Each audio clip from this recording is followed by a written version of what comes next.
gonna give you up, never gonna let you down, never gonna run around and desert you, never gonna make you cry, never gonna say goodbye, never gonna tell a lie and hurt you.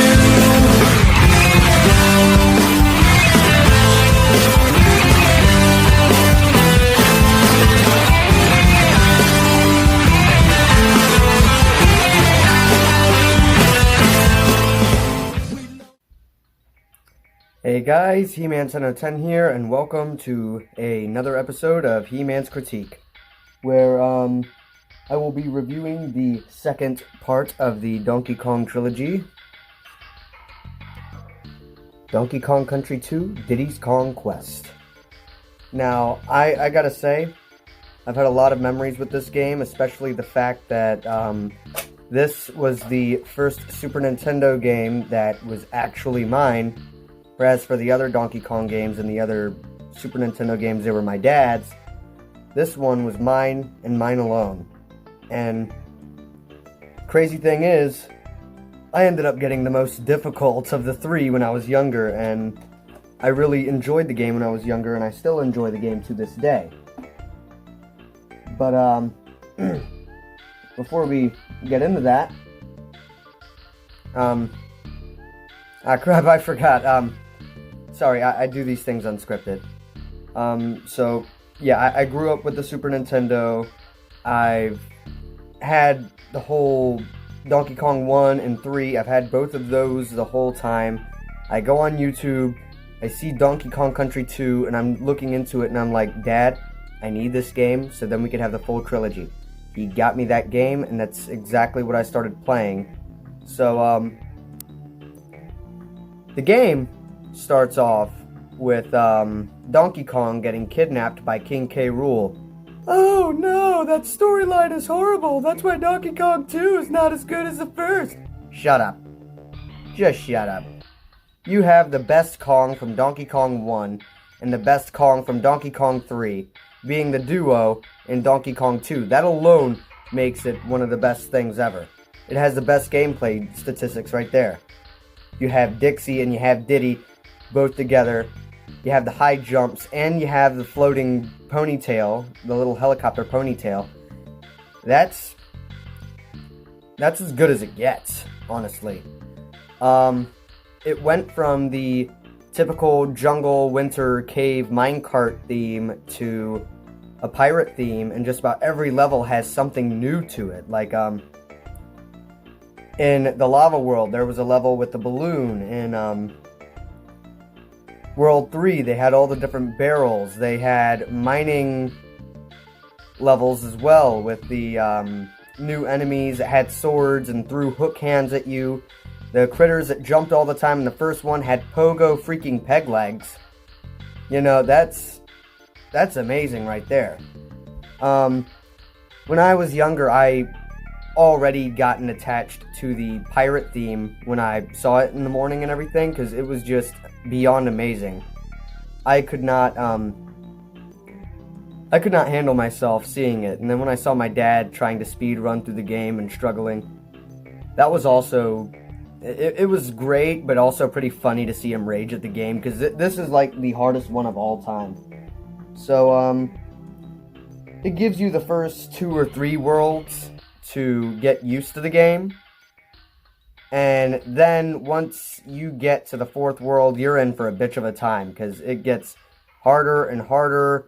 They have the different minecart carnival levels, one with a freaking ghost chasing you and having to get barrels to make it so you have more time or you lose time. There's some where you get barrels to make sure that the gate's going to open. There's one where you're racing critters on the freaking minecart roller coasters.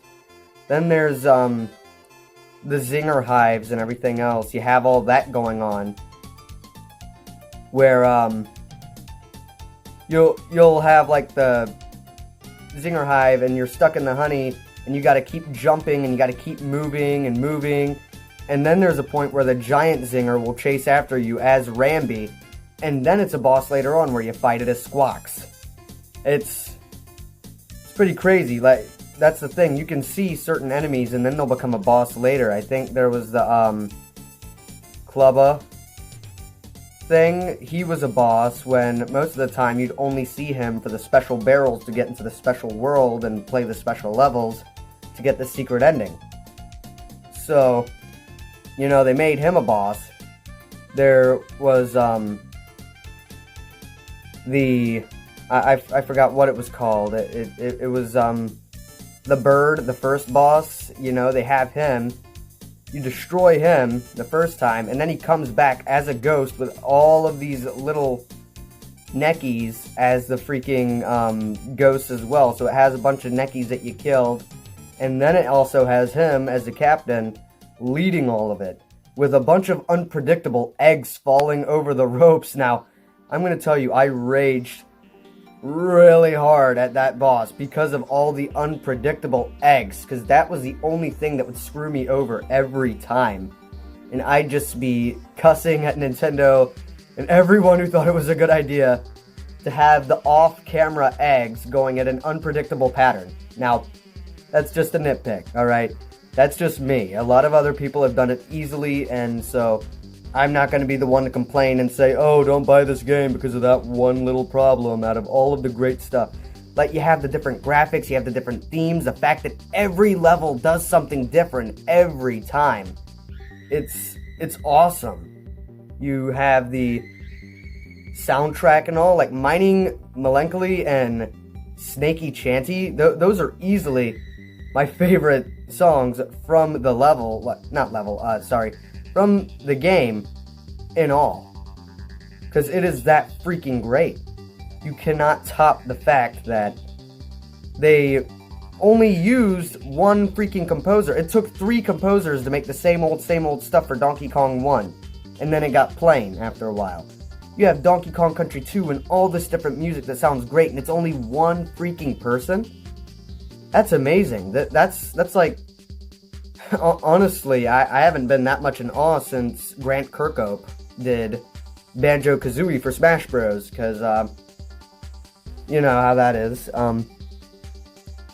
So, now that I've gotten into that stuff, let's talk about some of the new abilities and the animal buddies and stuff. We have the Buddy Toss ability, which makes it so you can go up to areas that you couldn't jump to. Like, there are these warp barrels. There's one warp barrel where you grab your partner, you throw it above a bonus barrel, and then it takes you to a warp level. Like, the little warp barrel where you could skip the levels and stuff, you could throw them up there. You can throw them to get coins that you can't usually get by yourself. There's, all those different points in that.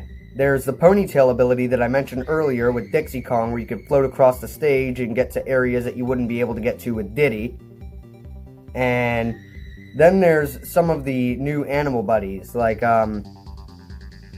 the rattlesnake and the spider. I don't know their names. I'm really sorry. I didn't figure out the names of the animal buddies completely. Then Squawks, he's fully playable now, but most of his levels can give you a bitch of a time. Like, here's the thing. People can complain about Screech's sprint and everything. I don't have much complaints because I know this little glitch where you hit the wall and you can just skip the son of a bitch. And then you can just go through it slowly as you need to instead of trying to speed run through it and going through a whole lot of crap. And then there's the Animal Antics level. Oh my god. Whoever thought it was a good idea to put the freaking cactus thorns with Squawks flying through it in the fucking wind? Like, who in their right mind? What were they thinking? You know, that's a point where you just gotta tell the developers to go fuck themselves, because that's... I'm sorry, not even my dad would have been able to handle that. He wouldn't have. And then there's the one level with the critters coming out of the barrels and constantly chasing after you. They can go fuck themselves as well, because those 2 levels were the biggest pain in my ass. Everything else, like Fiery Furnace and the other 2 special levels, I got through those with ease. I might have lost like 1 or 2 lives. You guys can see some of the videos of me trying to get through some of the special levels. and you probably heard me raging and raging and raging at the game if you saw it when I live streamed it. But that's a little off topic.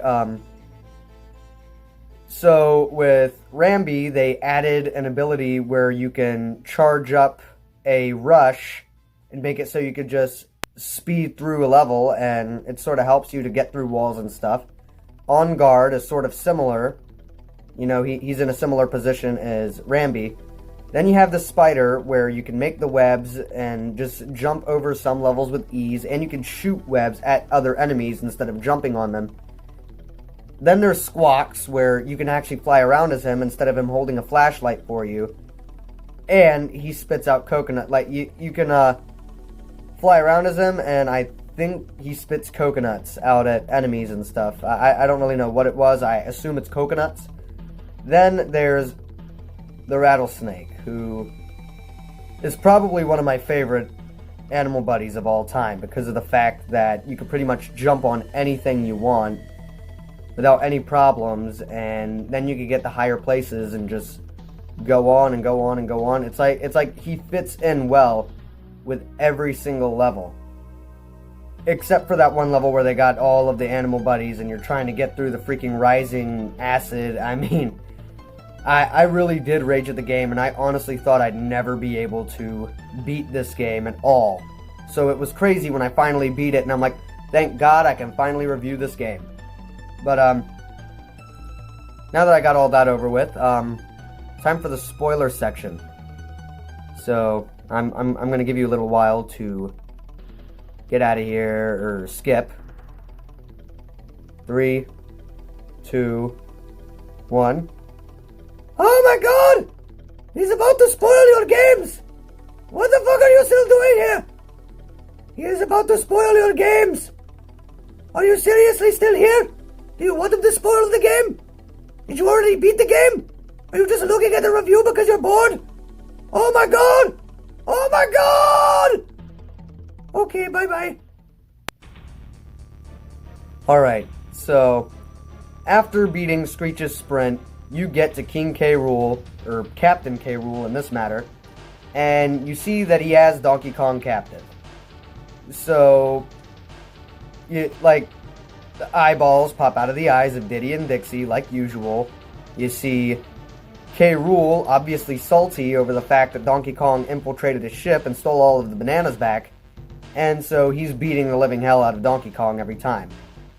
So, that battle, that was a pain in the ass, honestly. All of the different patterns and all, it was still cool, don't get me wrong, but it was really hard to do.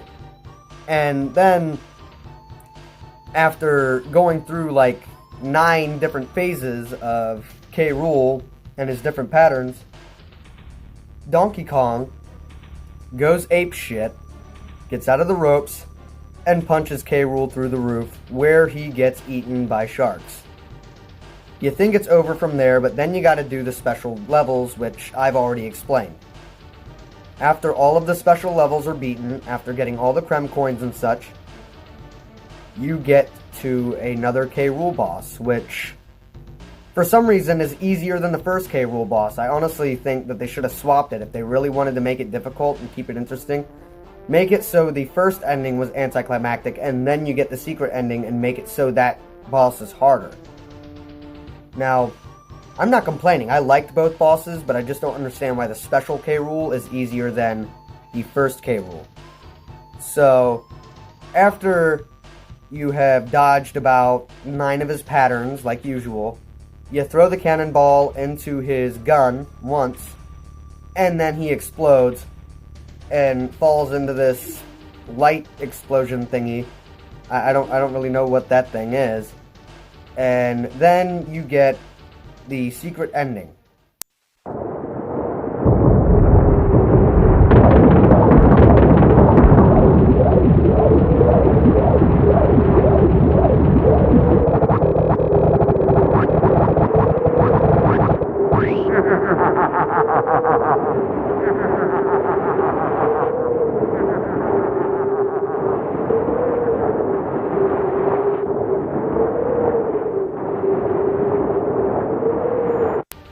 That is a job well done.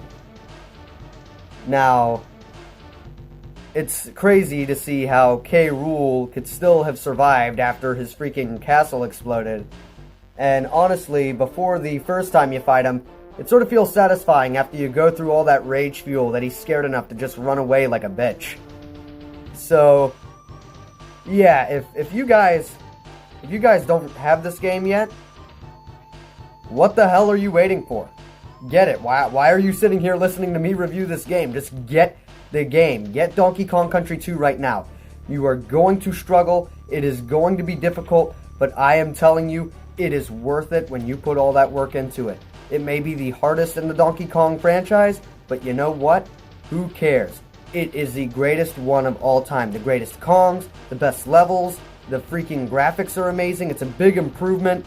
The music is amazing. The new animal buddies are amazing. The new abilities are amazing. And the creativity in the new enemies, how they improved the different enemies. It is a blast, and you need to try this game out. Okay, so thank you for watching this review of Donkey Kong Country 2. This is Heman 1010 of Monkey Clan, signing off. I bid you adieu.